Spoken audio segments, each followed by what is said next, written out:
Magandang araw po, Pag-asa Weather Update. Alamin ang lagay ng panahon ngayong araw, August 13, 2023.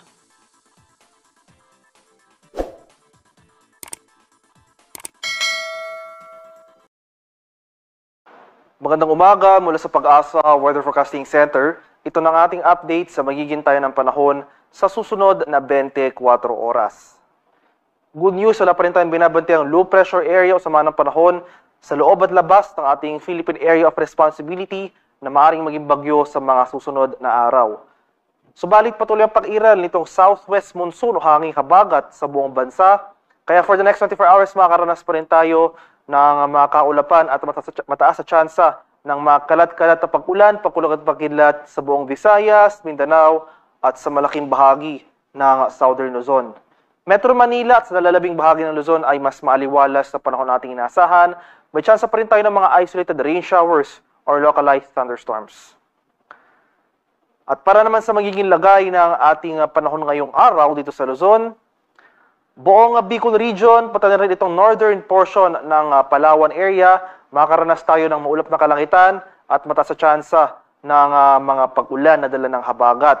At ngayong umaga pa lang, ngayong madaling araw pa lang, ay may naitala na tayo or may mga naobserbahan na tayong thunderstorm activity sa ilang bahagi ng Southern Luzon, particular na sa mga areas ng Oriental Mindoro, sa bahagi or sa mga isla ng Marinduque, Romblon, at pati na rin dito sa Kabikulan, sa mga lalawigan ng Camarines Sur, sa Albay at sa Masbate. Asahan natin na pagsapit ng or later in the day ay mas marami pa yung mga areas na uulanin, especially dito sa Southern Luzon. Babagsak yung mga pag-ulan na ito kadalasan sa hapon hanggang sa gabi. Kaya maging handa at alerto pa rin tayo sa mga banta ng biglaang pagbaha at pagguho ng lupa, lalong-lalo na sa mga flood-prone at low-lying areas. Metro Manila at sa nalalabing bahagi ng Luzon ay mas maaliwalas sa panahon nating inaasahan. Mainit at malinsang ang temperatura ang ating mararanasan ngayong umaga hanggang sa tanghali. Pagsapit ng hapon hanggang sa gabi, asahan pa rin natin yung mga pulupulong pag-ulan na may pagkulog at pagkidlat na dulot ng localized thunderstorms. Agwat ang temperatura sa lawag ngayong araw, posible maglaro mula 25 to 33 degrees Celsius. 17 to 24 degrees naman dito sa Baguio City at 25 to 36 degrees Celsius sa Tagagaraw. Temperature forecast para sa Metro Manila ngayong araw ay mula 27 to 33 degrees Celsius.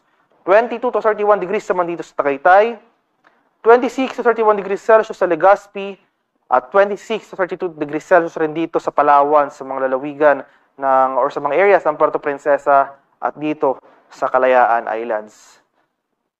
Buong Visayas at Mindanao dahil sa epekto or dahil may kalakas na ito epekto ng habagat sa mga nabanggit lugar, asahan pa rin natin itong maulap na kalangitan, may mga kalat-kalat na pag-ulan, pagkulog at pagkidlat throughout the day. So ngayong umaga pa lang, asahan na natin yung mga kaulapan, pabagsak yung mga dire-diretsong pag-ulan na ito, pagsapit ng hapon hanggang sa gabi.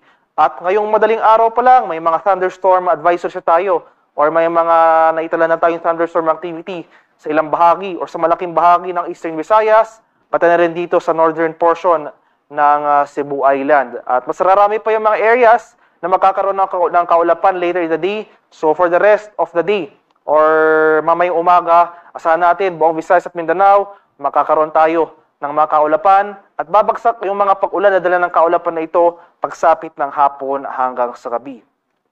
Agwat ang temperatura sa Iloilo ngayong araw, posible maglaro mula 26 to 33 degrees Celsius. 25 to 32 degrees naman dito sa Cebu at 25 to 31 degrees Celsius sa Tacloban. Agwat ang temperatura sa Cagayan de Oro ngayong araw ay mula 24 to 32 degrees Celsius. 25 to 32 degrees naman dito sa Davao at 23 to 31 degrees Celsius sa Zamboanga. At sa kalagayan naman nating karagatan, walang gale warning na nakataas sa anumang baybayin na ating kapuluan. Malayang makapalaot ang ating mga kababayang mga isla at may mga maliliit na sasakyang pandagat. Iba yung pag-iingat pa rin sa ating mga kababayan na maglalayag, partikular na sa mga dagat baybayin ng Luzon dahil inaasahan pa rin natin na magpapatuloy itong katamtaman hanggang sa maalong karagatan na dala ng southwest monsoon o hanging habagat. At para naman sa ating 3-day extended weather outlook sa mga piling syudad ng ating kapuluan, for the next 3 days, malaking bahagi ng northern at central Luzon, so sa mga areas ng Metro Manila at Baguio City, makakaranas pa rin tayo or magpapatuloy itong generally fair weather conditions, maaliwalas sa panahon, may chance pa rin ng mga isolated rain showers or thunderstorms usually sa hapon hanggang sa gabi. Sa bahagi ng Southern Luzon, dito sa Kabikulan, Legazpi City, pati na rin dito sa Central Visayas, sa Metro Cebu, ay magpapatuloy pa yung epekto ng habagat hanggang bukas. So hanggang bukas, araw ng Lunes, makakaranas pa rin tayo ng mga kaulapan at pataas sa chance ng mga pag-ulan, pagkulog at pagkidat sa nabanggit na lugar. At pagsapit naman ng Martes hanggang Miyerkules sa mga areas na nabanggit ko ay mas magiging maaliwalas na po ang ating panahon. May chance pa rin tayo ng mga localized thunderstorms sa hapon hanggang sa gabi. Bahagyang hihina naman ang epekto ng habagat sa Metro Davao area. So starting tomorrow, Monday hanggang sa Wednesday, ay saan po natin ang generally improving weather conditions. Mainit at manisang ang panahon na rin ating inaasahan dito sa Davao at may chance pa rin tayo ng mga pag-uulan na dala ng thunderstorms sa hapon hanggang sa gabi.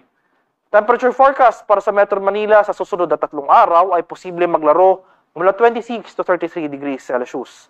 17 to 24 degrees naman dito sa Baguio City at 25 to 32 degrees Celsius sa Legazpi City.